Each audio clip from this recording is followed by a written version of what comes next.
बृहस्पतिवार व्रत की कथा।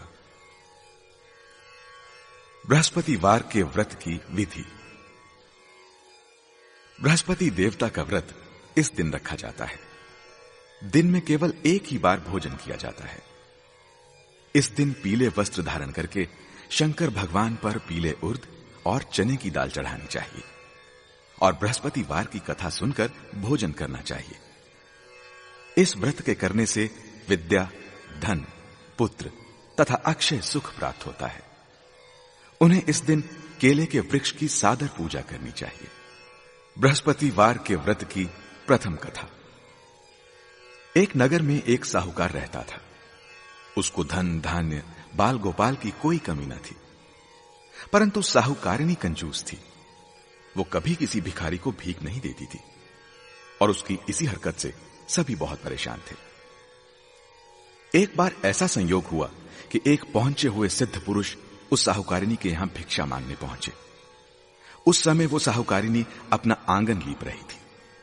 अतः सिद्ध महाराज से कहने लगी, महात्मा, इस समय तो मैं काम कर रही हूं, मुझे अवकाश नहीं है, आप फिर कभी दर्शन दीजिएगा।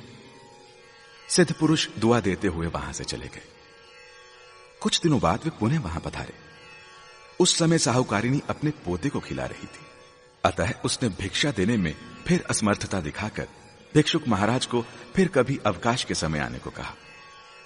इस बार भिक्षुक महाराज का माथा ठनका। उन्हें साहूकारिणी के इरादे का आभास हो गया, इसलिए अगली बार वे जल्दी पधारे। साहूकारिणी उस समय भी घर के किसी काम में अपने को व्यस्त रखने की कोशिश कर रही थी। इस पर साधु बाबा चिढ़ गए। उन्होंने साहूकारिणी से कहा कि मैं तुम्हें कुछ उपाय बताता हूं। यदि तुम अवकाश ही अवकाश चाहती हो तो बृहस्पतिवार को देर से सोकर उठो। सारे घर में झाड़ू लगाकर कूड़ा एक ओर इकट्ठा करके रख दिया करो। उस दिन घर में चौका ना लगाया करो। भोजन बनाकर चूल्हे के पीछे रख दिया करो। शाम को काफी अंधकार छा जाने के बाद दीपक बत्ती जलाया करो तथा इस दिन भूल कर भी ना तो पीले वस्त्र धारण करो, ना ही कोई पीली चीज खाया करो। साधु महाराज के चले जाने के बाद साहूकारिणी बिल्कुल वैसा ही करने लगी।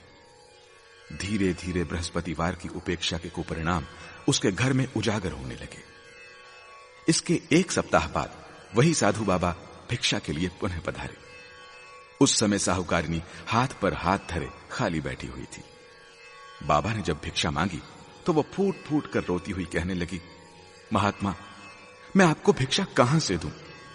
अब तो घर में दर्शन करने के लिए भी अन्न के दाने नहीं है। साधु बाबा बोले, माई, तेरी माया समझ में नहीं आती।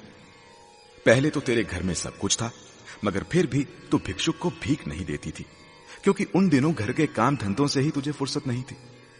और अब तो फुर्सत ही फुर्सत है, फिर भी तू दान देने में आनाकानी करती है। अब तो साहूकारिणी को समझते देर न लगी कि सामने खड़े बाबा सर्वज्ञ और सिद्ध पुरुष हैं। उसने उनके चरण पकड़कर पिछले व्यवहार के लिए क्षमा मांगी और वादा किया कि यदि आपकी कृपा से मेरा घर फिर धन धान्य से भर गया तो वो कभी किसी भिक्षुक को खाली हाथ नहीं जाने देगी। साधु बाबा को उस पर दया आ गई। वे बोले, माई, बृहस्पतिवार को तड़के ही उठकर स्नान आदि से निवृत्त होकर अपने घर को गोबर से लीपकर अत्यंत पवित्र भाव से भोजन बनाना चाहिए। उस दिन घर का कोई आदमी हजामत ना बनाए और उस दिन विशेष रूप से भूखों को भोजन कराना चाहिए। यदि तुम ऐसा करोगी तो शीघ्र ही तुम्हारे दिन फिर जाएंगे और तुम्हारा घर एक बार फिर धन धान्य से भरपूर हो जाएगा। साहूकारिणी ने वैसा ही किया। कुछ ही दिनों में उसके भले दिन फिर से लौट आए। जिस प्रकार बृहस्पति जी ने उस साहूकारिणी के दिन फेरे, उसी प्रकार वो हम सब के भी शुभ दिन शीघ्र ही लाएं।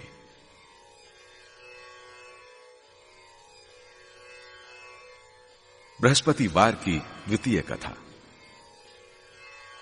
काफी पुरानी बात है। एक दिन देवाधिदेव इंद्रदेव अपने स्वर्ण जड़ित सिंहासन पर विराजमान थे। अनेकानेक देव, किन्नर, ऋषि आदि उनके दरबार में उपस्थित होकर उनकी स्तुतियों का गान कर रहे थे। आत्म प्रशंसा सुनते सुनते इंद्र को गर्व हो गया। वे अपने को सर्वशक्तिमान समझने लगे।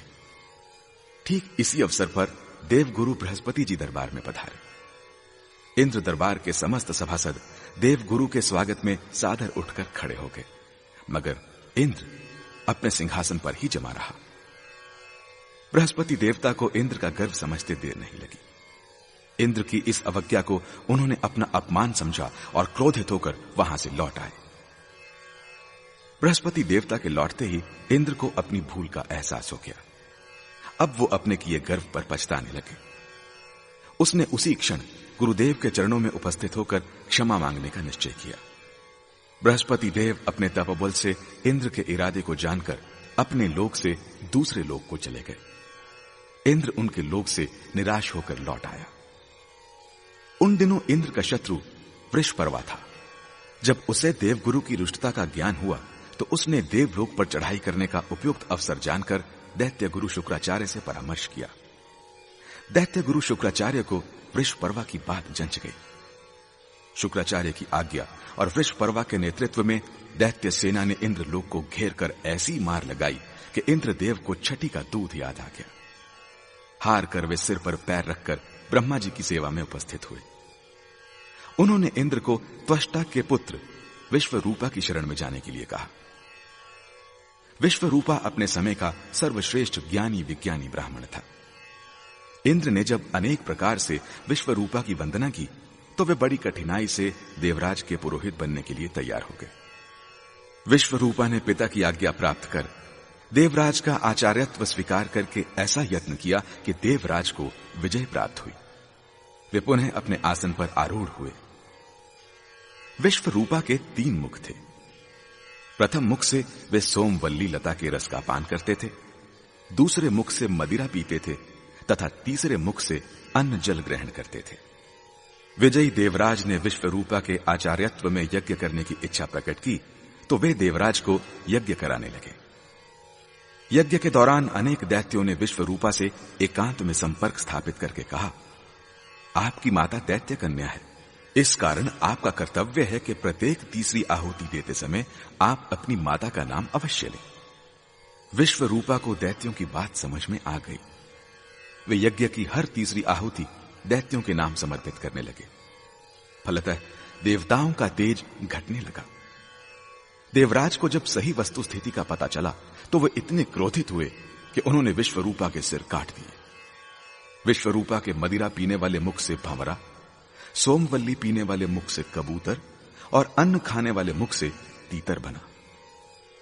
विश्वरूपा की हत्या करते ही ब्रह्म हत्या के कारण देवराज का स्वरूप ही बदल गया। विश्वरूपा की हत्या का पाप बहुत भारी था।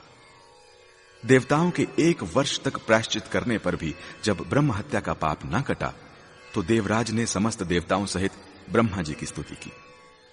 ब्रह्मा जी को उन पर दया आ गई। वे बृहस्पति देवता को साथ लेकर वहां पधारे। दोनों को इंद्र और देवताओं पर बहुत दया आई।